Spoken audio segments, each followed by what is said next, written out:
Good afternoon. Today I am off to Italy. Since I made my last video in February about traveling to Italy, a lot has changed. The country is in the process of sort of rolling out their COVID changes as they're getting rid of the restrictions and removing a lot of regulations. So I'm gonna walk you through those today and show you what it really looks like at the moment. I'm traveling here in the first week of April, and by the end of May, pretty much everything that we know about the rules and regulations is going to be gone. So I checked into my flight, and in order to check in, I had to upload the passenger locator form, which I will link in the description box. It's basically just where you're coming from, where you're staying while you're in Italy, and your contact details.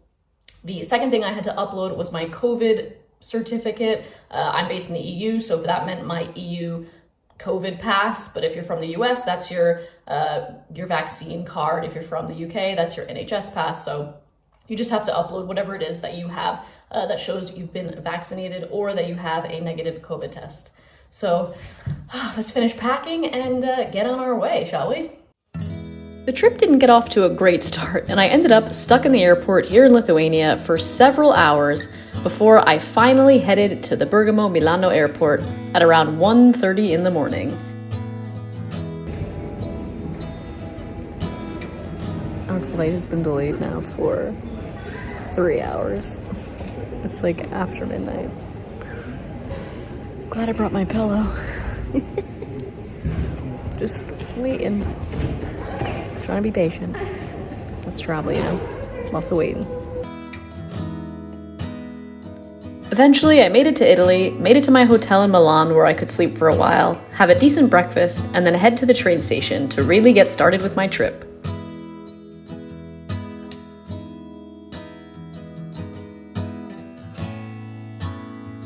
Once I was on the train, the conductors were walking around making sure that everyone had an FFP2 mask on in order to be on the train. People that didn't have them were asked to wear 2 normal masks. They also checked tickets and asked to see the green pass. To ride intercity trains, you can either show proof of vaccination, proof of a negative PCR test taken in the last 72 hours, proof of a negative lateral flow test taken in the last 48 hours, or proof that you have recovered from COVID. You can get any of these tests from most pharmacies around Italy. On this trip, I headed around Genoa and then continued to travel south along the Italian Riviera to Camoli, Rapallo, Santa Margherita Ligure, Portofino, and finally Cinque Terre, before heading back to Bergamo for a day to be closer to the airport for what I hope will be an on-time flight.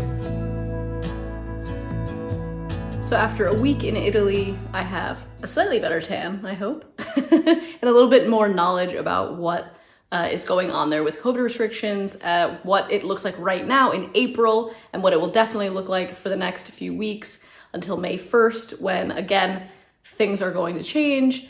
But again, we're not 100% sure what that looks like, but we'll talk about what the plan is, the loose plan that the Italian government has. So from April 1st, you only need the Super Green Pass, which is proof that you have either been fully vaccinated or that you have recovered from COVID. You will only need it for indoor swimming pools and gyms, theaters, nightclubs, cinemas, concerts, indoor sports arenas, so if you want to go to like a basketball game, but I believe that it doesn't count for football matches, so those are technically outside. Indoor restaurants, this is still a big one. And then any conventions and conferences. The basic Green Pass is basically either that you have been vaccinated, or this can be obtained from any pharmacy around Italy, and you just need a COVID test. It can be a PCR test that's been taken within 72 hours, or a lateral flow test that's been taken within the last 48 hours. You'll need those for the interregional trains, so this happened to me. They asked me for my COVID certificate while I was on the train. Any long-distance coach buses or any planes around Italy, as well as outdoor sporting events. So this will be your football matches, any other sporting events that you go to that are outdoors and there's lots of people gathering. Of course, there are now places that you can go without any proof of vaccination or test or recovery, and that's any museums around the country. You can go into shops and banks and post offices now. You can go to a hairdresser, nail salon, all those sort of places. And you can also travel on local public transportation, so city buses, metros, without any green pass now. What I can tell you for sure that I mentioned briefly throughout this video is that if you want to take public transportation in Italy, you need one of these FFP2 masks. They're like the triangle ones. They also call them KN95 or N95. You have to have this type of mask to get on public transportation, but especially on intercity trains and buses. The other thing that you need in order to ride this is a green pass. The distinction between super green pass and green pass is that a super green pass means that you have either been fully vaccinated or you have recovered from COVID. So you have to have proof that you've recovered from COVID. I don't know what that looks like in the US, but here in the EU, it comes with having an EU certificate that you've gotten then through your doctor, basically showing that you had a positive COVID test and then several weeks later you had a negative COVID test. That's the super green pass. The green pass is any of those things or a negative COVID test. So you can have a PCR test and that is valid for 72 hours, or you can have a lateral flow test that is valid for 48 hours. You can also fly into Italy on that. So you don't need to be vaccinated. You can just have had a negative COVID test. And then once you arrive in Italy, if you want to take intercity trains, you need the green pass. You can go to a pharmacy and you can get a COVID test and you'll get then a certificate, as long as it's negative, that you can use on the intercity trains. If you want to go to a football match and watch football at an outdoor stadium, you'll need it for that also. But you do need, at the moment in April, the super green pass in order to go to restaurants. So if you want to sit inside a restaurant, you need to have either proof of a vaccination or proof that you have recovered from COVID. Those are the only ways to currently dine in. You can still do takeaway, you can order things on Just Eats and that sort of stuff without a problem. You can go into cafes. I never ever got asked for a green pass in places where I went in and stood and had a coffee at the bar. So again, it varied a little bit, but expect that you will be asked those things if you plan to dine inside somewhere. Now, the tricky thing comes with April 30th. So all of these rules have only been announced that they will be in place until April 30th. As far as I understand, and based on the articles that I read, which I will put all of them in the description box, so if you have any other questions, reference those. I will link to the Italian COVID website run by the Italian government, which is updated almost every day.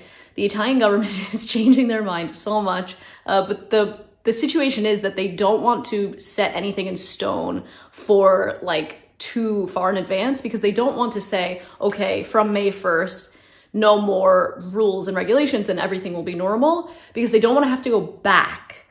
So at the moment, they've made the decision that until April 30th, there will be more relaxed rules about the COVID passes. Obviously, you used to have to show them for absolutely everything. You used to need them to ride on the metro or to take a taxi, and now you don't need them for that. You don't need them to go into any museums. You don't need them to check into any hotels. So all those things have been relaxed since I visited, even in February. So if things continue as they are going and the cases don't spike and the hospitalizations don't spike, then from May 1st, we may see the end of the COVID passes and we may even see the end of having to be the FFP2 masks. It could be any masks on public transportation and then no masks in supermarkets and museums. That's a possibility. But Italy are definitely taking it slow. They had, obviously, like many countries, they had it very, very bad, and they're being very cautious about the reopening of everything. But the plan, from what I understand, is that the government really want to open the country back up fully without restrictions for summer tourism. So keep your eyes out for that. Again, I will keep you up to date in the description box, and if I read anything else that sounds like the rules are changing, I'll put it in a comment in the comments below, and I will pin it to the top so that you can have the latest information about all of that stuff about traveling to Italy right now. I think it's all really moving in a positive direction, and it's exciting to visit Italy. It's such a beautiful country. At the moment, it's still incredibly easy to travel, I think. I had a great time. I had an amazing week visiting the Italian Riviera, so make sure that you're subscribed so that you do not miss out on the series of videos that will be coming out in the next few weeks. It's one of my favorite countries in the world, and I hope you found this video helpful. If you did, please give it a thumbs up. It really supports my channel. Spread the word and share this video with your friends who are traveling to Italy soon so that they are up to date and they know exactly what they need to do. And thanks as always for watching. I will see you next time. Bye.